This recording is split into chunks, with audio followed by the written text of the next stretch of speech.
Hey everyone, and welcome! Today we're diving into something really cool, how simple, everyday play can actually be the secret to building a child's physical strength and confidence. We're going to show you how some basic movements can be turned into pure, simple fun, so let's jump right in. So here's what we've got lined up.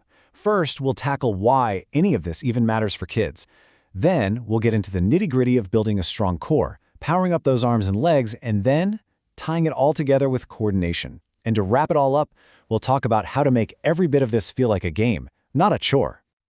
All right, let's kick things off with the big one. Why should we even be talking about strength when it comes to kids? We're about to connect the dots between what just looks like running around and the real purpose it serves in their development. So, to get us thinking, let me ask you this.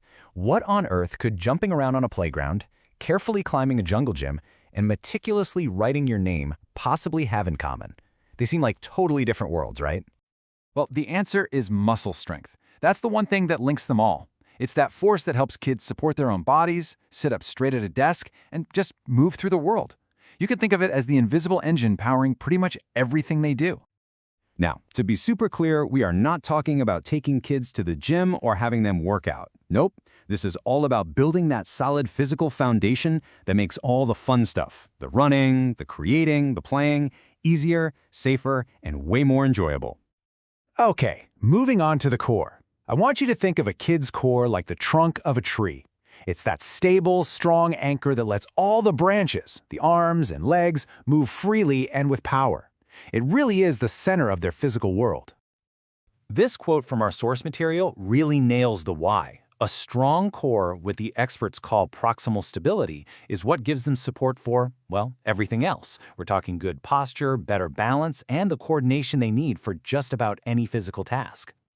So, how do we build it? Well, here's a classic, and it's awesome. The Superman pose. It's so simple, right? Just lie on your belly and lift. This one move is fantastic for strengthening all those back and core muscles that help a kid sit up tall and stay focused in their chair. And here's another great one, the bridge. You just lie on your back and lift your hips. This hits the core from a totally different angle. Plus, it's so easy to turn into a game. See how many toy cars can drive underneath the bridge before it collapses.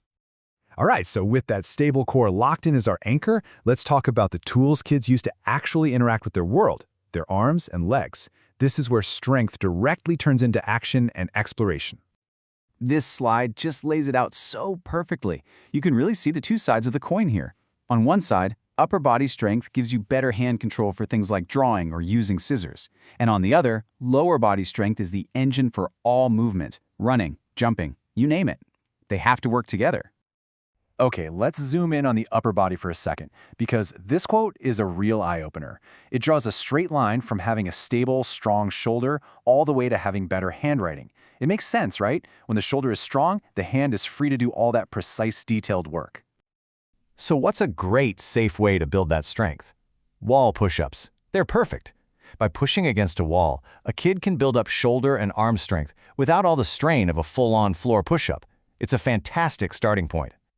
And for the lower body, wall squats are just brilliant. This simple exercise builds up all those important leg muscles needed for everything from just standing up out of a chair to sprinting across the playground. It's all about building that powerful base. Okay, so we've got a strong core, we've got powerful arms and legs, but now we need to get them all working together. And that brings us to our next section, the art of coordination, which is really just about getting both sides of the body to cooperate in a controlled way. And why is this so important? Well, just think about it for a second. So many skills we take for granted require both sides of the body to be in sync. Climbing a ladder, cutting a straight line with scissors, even something as simple as catching a ball. It all depends on this skill. And the poster child for coordination, the classic jumping jack, of course. It's the perfect example. Your arms and legs have to move out at the same time and then back in at the same time. It's this full-body rhythm that really forges that brain-body connection. And then we can mix it up. Scissor jacks, where you're only focused on the legs, challenge coordination in a totally different way. It's all about teaching the body to handle more and more complex patterns, just one fun step at a time. All right, this might be the most important part of our whole chat. We've gone through the why and the what, so now let's get down to the how. This last section is all about turning this knowledge into action and, crucially, making it fun. So, how do you actually put this stuff into practice? The secret is to make it visual and give the child some ownership. Maybe use pictures or cards as a guide. You could even assemble them on a keyring like a little deck of cards. That way, they get to choose their game for the day, and it feels a whole lot less like a chore. And that's really the bottom line, isn't it? The goal isn't counting reps or doing sets. It's about joy. It's about framing all of this movement as a fun game so that building strength and building confidence happen at the very same time. So we'll leave you with this thought. Every huge skill a child learns starts with these tiny little building blocks. And if just 5 minutes of what looks like simple play can help lay the foundation for a lifetime of confident movement, well, that's a pretty powerful opportunity. So what game will you start today?